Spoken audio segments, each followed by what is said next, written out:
नमस्कार, बहुत स्वागत है आपका अमर छत्तीसगढ़। आप देख रहे हैं, मैं हूं आपके साथ ऋतु ज्ञानवानी। सबसे बड़ी बात रायपुर की, आयोग निगम मंडलों और बोर्ड में जल्द नियुक्ति होगी। सूत्रों के हवाले से खबर है, खाली पदों पर अब नियुक्ति की जा सकती है।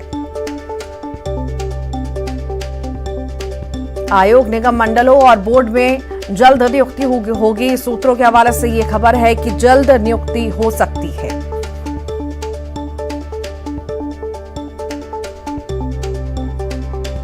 आयोग निगम मंडलों और बोर्ड में जल्द नियुक्ति होगी। सूत्रों के हवाले से खबर है, खाली पड़े पदों पर जल्द नियुक्तियां की जा सकती हैं।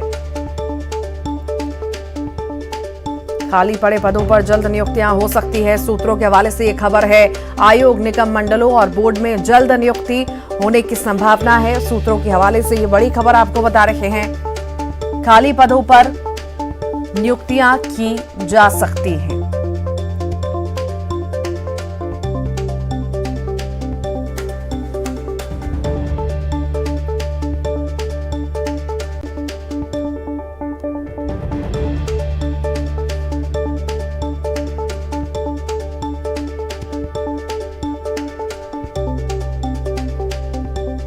तो खाली पदों पर नियुक्तियां की जा सकती हैं, ये बड़ी खबर है।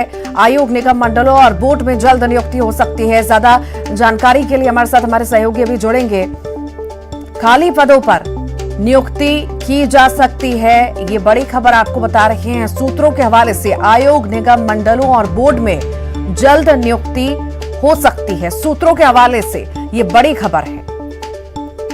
हमारे साथ डिप्टी न्यूज एडिटर अभिषेक शुक्ल हमारे साथ जुड़ गए हैं। अभिषेक, खाली पदों पर जल्द नियुक्तियां की जा सकती हैं, बड़ी हम बात कहें लोगों के लिए जो लंबे वक्त से नियुक्ति का इंतजार कर रहे थे, सरकार की तरफ से बड़ी मदद। इस समय से जो नियुक्तियों का इंतजार हो रहा था निगम मंडलों में, काफ़ी समय से, पहले साल में 2019-20 की बात करें, वहाँ पर 2 सूचियाँ आई थी और निगम मंडलों में नियुक्तियाँ हुई थी। लेकिन उसके बाद से कोरोना काल आ गया था और तमाम जो बिजी यहाँ पर सरकार हो गई थी, जिसकी वजह से ये नियुक्तियाँ अटक गई थी। अब अगले साल चुनाव है तो लोगों को उम्मीदें लगभग कम हो रही थी। लेकिन ऐसे समय में ये खबर आना कि एक बार फिर से निगम मंडलों में नियुक्तियाँ हो सकती हैं और ये नियुक्तियों की सूची बहुत जल्द जारी होगी, एक बार फिर से उम्मीदों को जिंदा कर गया है बहुत से लोगों को, जो कि पिछले 15 साल से कांग्रेस में हैं और पिछले 2018 में काफ़ी मेहनत की है, सरकार बनाने में बड़ा जिनका योगदान रहा है। ऐसे लोग चाह रहे थे कि निगम मंडलों और आयोगों में नियुक्तियाँ हो और उनको वहाँ पर मौका मिले। तो ऐसे लोगों को मौका यहाँ पर मिल सकता है जल्द, और ज़्यादा से ज़्यादा लोगों को इसमें शामिल करने की कोशिश यहाँ पर होगी, ताकि जो लोग पार्टी के साथ लंबे समय से काम कर रहे हैं या जुड़े हुए हैं, ऐसे लोगों को किसी न किसी तरीके से यहाँ पर उपकृत किया जा सके। तो निगम मंडलों की नियुक्तियों की खबर आ रही है। कांग्रेसियों में, कार्यकर्ताओं में एक उत्साह का संचार ज़रूर है इसको लेकर कि उम्मीद लगभग वो छोड़ चुके थे। ऐसे में फिर से ये खबर आना कि निगम मंडलों में नियुक्तियां हो सकती है और ये सूची बहुत जल्द आ सकती है, एक बार फिर से उम्मीदों को उनके जिंदा कर गया है। और देखना ये सूची कब तक आती है, लेकिन काफ़ी लंबे समय से इंतज़ार था और ये खबर जब न्यूज़ 18 के ज़रिए लोगों तक पहुँची है तो लोगों की उम्मीद एक बार फिर से जिंदा हुई है, उत्साह उनमें देखा जा रहा है। निगम मंडलों में नियुक्तियां, लंबे वक्त से नियुक्तियां अटकी हुई थी और हमने देखा था लंबे वक्त से मांग प्रदर्शन लगातार हो रहे थे।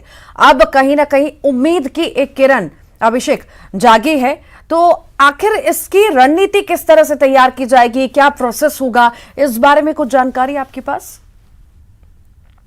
पूरा निर्णय जो है मुख्यमंत्री का विशेषाधिकार होता है। मुख्यमंत्री तय करेंगे कि कौन सा, किसको निगम मंडल में कहां पर, किस जगह पर फिट किया जाए, किसको कौन सा पद यहां पर दिया जाए। एक बैठकें होती हैं और सलाह मशवरा ज़रूर मुख्यमंत्री करते हैं इसको लेकर, यहाँ भी करते हैं। इस सूची को लेकर आला कमान तक भी पहुँचाई जाती है, वहाँ भी मुहर लगती है इस सूची पर कि इन लोगों को आगे बढ़ाया जा रहा है और किस तरीके से पार्टी के लिए इन्होंने काम किया है और आगे किस तरीके से पार्टी के लिए काम कर सकते हैं।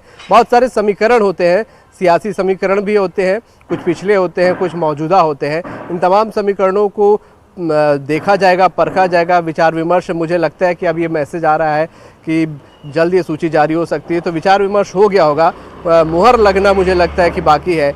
हो सकता है कि मुख्यमंत्री जब दिल्ली अभी दौरे पे हो, उस दौरान आलाकमान के साथ इस सूची को लेकर चर्चा हो और उसके बाद उसी दौरान हो सकता है ये सूची भी जारी कर दी जाए। बहुत शुक्रिया जानकारी को साझा करने के लिए अभिषेक। मिशन बस्तर में जुटी है कांग्रेस और बस्तर दौरे पर प्रदेश प्रभारी पीएल पुनिया हैं। दंतेवाड़ा में पार्टी पदाधिकारियों नेताओं के साथ बैठक हो रही है। प्रदेश अध्यक्ष मोहन मरकाम भी मौजूद रहेंगे। जमीनी हालात का जायजा पीएल पुनिया ले रहे हैं।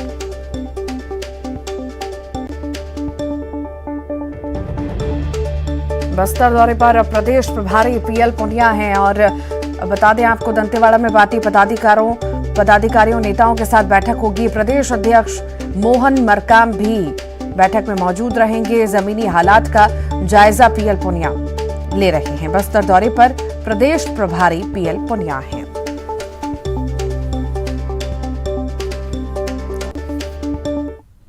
रायपुर से बड़ी खबर की बात करते हैं। बीजेपी में मंथन का दौर जारी है और प्रदेश के सभी विधानसभा सीटों की समीक्षा हो रही है। क्षेत्रीय संगठन महामंत्री कर रहे हैं।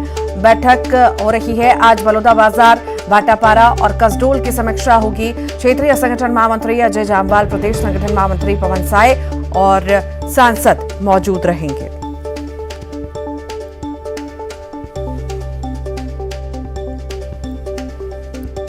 क्षेत्रीय संगठन महामंत्री बैठक कर रहे हैं। आज बलौदाबाजार, भाटापारा और कसडोल की समीक्षा की जाएगी। क्षेत्रीय संगठन महामंत्री अजय जामवाल बैठक में मौजूद रहेंगे। प्रदेश संगठन महामंत्री पवन साय भी शामिल होंगे।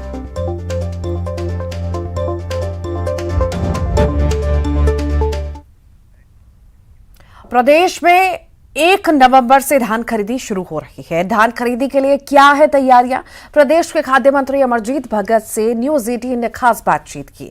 धान खरीदी पर अमरजीत भगत ने क्या कुछ कहा, आइए सुनते हैं।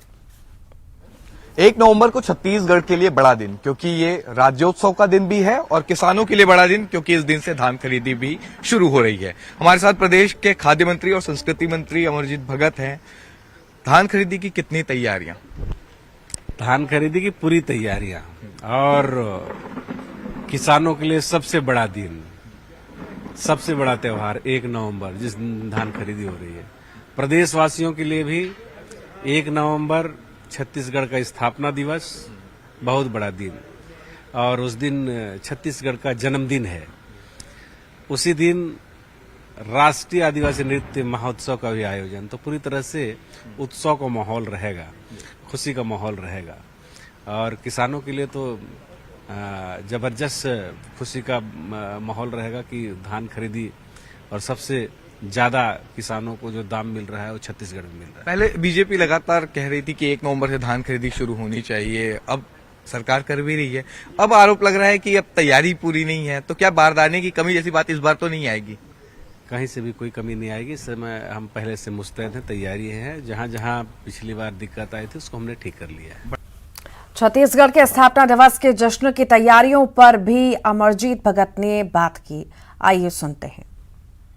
छत्तीसगढ़ लोगों का इस्तकबाल करने के लिए, स्वागत करने के लिए पूरी तरह से तैयार है और छत्तीसगढ़ मेहमानबाजी के लिए जाना जाता है। और वैसे भी मेहमान भगवान स्वरूप होता है, तो हम सभी लोगों का स्वागत करने के लिए हमारा विभाग और पूरा सरकार माननीय मुख्यमंत्री के निर्देश में, उनके नेतृत्व में तैयार है और लगातार इसका आकर्षण बढ़ते जा रहा है इस आयोजन का। तो ये हमारे लिए बहुत सकारात्मक बात।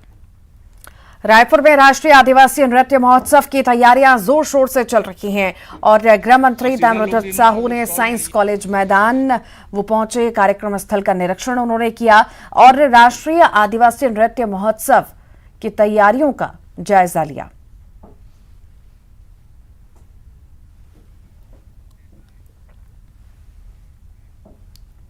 रायगढ़ से बड़ी खबर है। नकली थंब इंप्रेशन बनाकर ठगी का मामला सामने आया है। ग्रामीण के खाते से 85,000 रुपए निकाले गए हैं। 2 आरोपियों को गिरफ्तार कर जेल भेजा गया। कापू थाना क्षेत्र के कुमरता की घटना आपको बता रहे हैं। ग्रामीण को खाद बीज दिलाने के नाम पर आधार कार्ड लिए थे। अंगूठे के निशान के लिए नकली अंगूठे बनाए गए थे। खाते से पैसे निकलने पर पुलिस को इसकी खबर दी गई। पुलिस ने आरोपियों को गिरफ्तार कर लिया है। कापू थाना क्षेत्र अंतर्गत ग्राम कुमथा निवासी प्रेम सिंह सिदार, उसके खाते से अप्रैल महीने में करीब 85,000 रुपये 4 अलग अलग तिथियों पे आरोपियों द्वारा निष्कासित किया गया था, ड्रॉवल कर लिया गया था और उसका अपने इस्तेमाल कर लिया गया है। तो चूंकि उनका खुद का फिंगरप्रिंट नहीं था, ऐसा प्रार्थमिक कहना है, और उसके आवेदन की जांच की गई है। एक राजपत्रित अधिकारी से जांच कराया गया है। जांच उपरांत उसमें धारा 420 के तहत अपराध पंजीबद्ध किया गया है और एक आरोपी उसमें से जसपुर जिले का है, ग्राम कुड़केल, थाना कांसाबेल का, और एक आरोपी प्रार्थी के गांव का ही है। प्रार्थी के गांव का जो आरोपी कैलाश सिंह सिदार है और कांसाबेल का जो आरोपी उसका नाम कीर्तन गुप्ता है। सर, ठगी करने का ये जो तरीका था 420 करने का, इसमें सर फिंगर थंब इम्प्रेशन के लिए कुछ तकनीक का इस्तेमाल किया गया? अब वो जांच का विषय है, इन्वेस्टिगेशन में देखते हैं कि क्या इस्तेमाल किया है, पर अभी तो प्रथम दृष्टि यही है कि उन्होंने कूट रचित किया है और थंब इम्प्रेशन लगा करके। धमतरी में बीजेपी प्रदेश अध्यक्ष अरुण साफ के काफिले की गाड़ी पलट गई और इस हादसे में बाइक सवार महिला की अस्पताल में इलाज के दौरान मौत हो गई, जबकि कार में सवार 2 पुलिसकर्मी घायल हुए। अरुण साफ धमतरी से रायपुर की तरफ जा रहे थे। इनके काफिले को धमतरी पुलिस पायलट कर रही थी। रास्ते में कार के सामने एक बाइक आ गई, जिसे बचाने की कोशिश में कार पलट गई। धमतरी पुलिस द्वारा माननीय भाजपा प्रदेश अध्यक्ष के पायलट के साथ रायपुर की ओर जा रही थी गाड़ी, तो सामने में एक बाइक आने पे पायलट गाड़ी अनियंत्रित होकर डिवाइडर में टकराया और टकराने के बाद वो अपोजिट साइड में गया, जिसके कारण सामने से एक बाइक सवार और उसकी माता का भी डिसबैलेंस हो गया और वो खेत में जाके गिरने पे और उनके सिर में चोट आने पे उनका डेथ हुआ है और उनको तुरंत हॉस्पिटल कुरुद ले जाया गया और साथ में ही जो पायलट थे उनको भी हल्का चोट आई है और इस घटना पे थाना कुरुद पर अपराध पंजीबद्ध करके कार्रवाई की जा रही है। और इस हादसे पर सियासत भी शुरू हो चुकी है। मंत्री अमरजीत भगत ने कहा कि बीजेपी के साथ अपशगुन जुड़ा है। महोत्सव का भी आयोजन, तो पूरी तरह से उत्सव का माहौल रहेगा, खुशी का माहौल रहेगा और किसानों के लिए तो जबरदस्त खुशी का माहौल रहेगा कि धान खरीदी और सबसे ज्यादा किसानों को जो दाम मिल रहा है वो छत्तीसगढ़ में मिल रहा है। पहले बीजेपी लगातार कह रही थी कि 1 नवंबर से धान खरीदी शुरू होनी चाहिए, अब सरकार कर भी रही है। अब आरोप लग रहा है कि अब तैयारी पूरी नहीं है, तो क्या बारदाने की कमी जैसी बात इस बार तो नहीं आएगी? कहीं से भी कोई कमी नहीं आएगी। इस समय हम पहले से मुस्तैद हैं, तैयारी है। मंत्री अमरजीत भगत के बयान पर बीजेपी ने पलटवार किया। बीजेपी नेता केदार कश्यप ने कहा कि अपशगुन है या नहीं ये कोई नहीं जानता, लेकिन कांग्रेस की सरकार में अपशगुन पर अपशगुन हो रहे हैं। केदार कश्यप ने प्रदेश में लगातार दुष्कर्म, हत्या, उठाईगिरी की घटनाएं होने का आरोप लगाया है। ये तो कोई नहीं जानता, लेकिन कांग्रेस की सरकार में जिस तरीके से अपशकुन पे अपशकुन हो रहे हैं लोग, यहाँ पर हम एनसीबी की रिपोर्ट में हम हाईएस्ट उस पे जा रहे हैं और यहाँ पर बलात्कार, हत्या और उठाईगिरी की कहते हैं कार्रवाई लगातार हो रही है। लगातार यहाँ आदिवासियों के साथ में अत्याचार हो रहा है। इस पर अमरजीत भगत जी बोले और कहीं न कहीं से आज इनकी जो स्थिति है वो धरातल पे आ गई है और उसके कारण से अब टालने की कोशिश कर रहे हैं। लेकिन मुझे लगता है कि आने वाले समय में ये जो कहते हैं इन लोग का चर्चा है कि हम अपशकुन बात कर रहे हैं, तो यही अपशकुन के आधार पर उनकी सरकार चली जाएगी। ये रायपुर से बड़ी खबर है। सीएम भूपेश बघेल समीक्षा बैठक कर रहे हैं। अलग अलग विभागों के कार्यों की समीक्षा हो रही है। मुख्य सचिव सहित कई अधिकारी मौजूद हैं। प्रदेश में विकास योजनाओं की समीक्षा हो रही है। रायपुर की बड़ी खबर आपको बता रहे हैं। प्रदेश में विकास योजनाओं की समीक्षा की जा रही है। सीएम भूपेश बघेल समीक्षा बैठक कर रहे हैं और कई मुद्दों पर बातचीत। प्रदेश में विकास योजनाओं की समीक्षा इसमें हो रही है।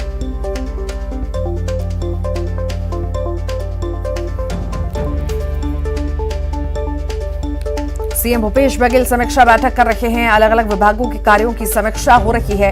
मुख्य सचिव सहित कई अधिकारी मौजूद हैं। प्रदेश में विकास योजनाओं की समीक्षा की जा रही है।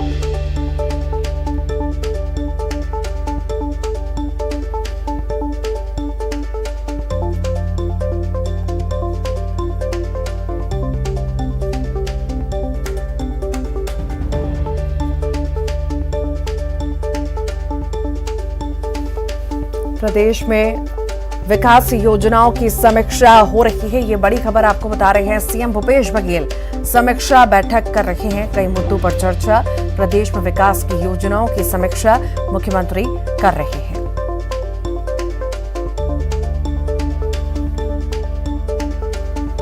प्रदेश में विकास योजनाओं की समीक्षा हो रही है। अलग अलग विभागों के कार्यों की समीक्षा हो रही है।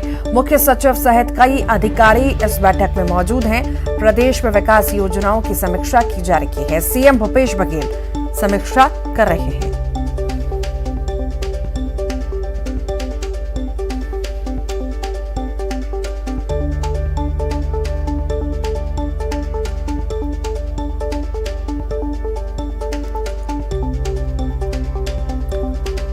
और ज्यादा जानकारी के लिए अभिषेक हमारे साथ जुड़ गए हैं। अभिषेक, सीएम भूपेश बघेल समीक्षा बैठक कर रहे हैं, विकास योजनाओं की समीक्षा बैठक कर रहे हैं। कितनी महत्वपूर्ण ये बैठक है?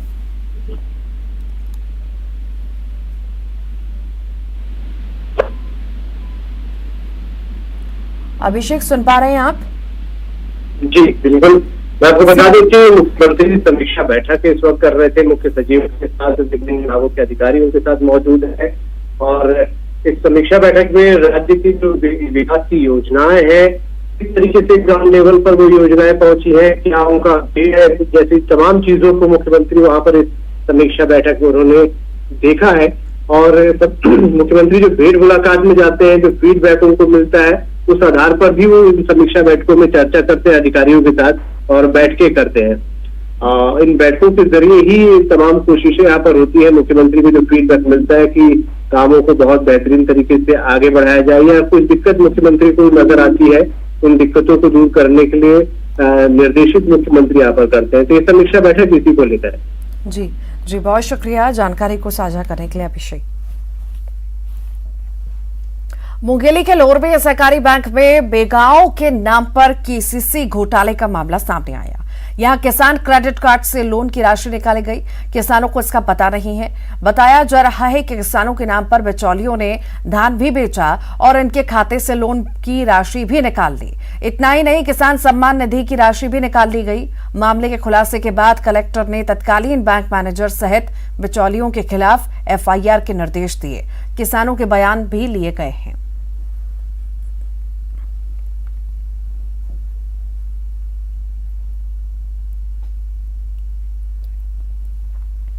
मनेन्द्रगढ़ के झगरा खांड थाना इलाके में नाबालिग बच्ची से दुष्कर्म का मामला सामने आया। मासूम ने जिससे मदद मांगी थी, उसी ने यह हैवानियत की। बताया जा रहा है कि बदमाश काम दिलाने के बहाने नाबालिग को बहला फुसलाकर ले जा रहा था। पुलिस मामले की जांच में जुटी हुई है।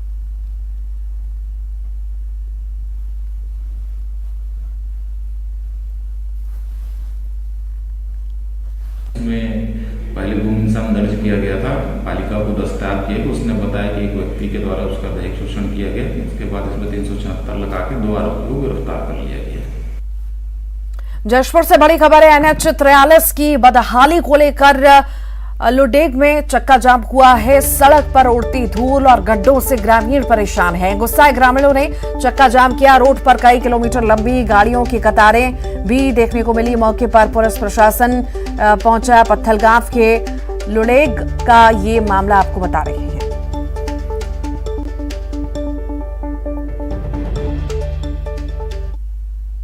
किसी भी कंडीशन से जाम नहीं खुलेगा।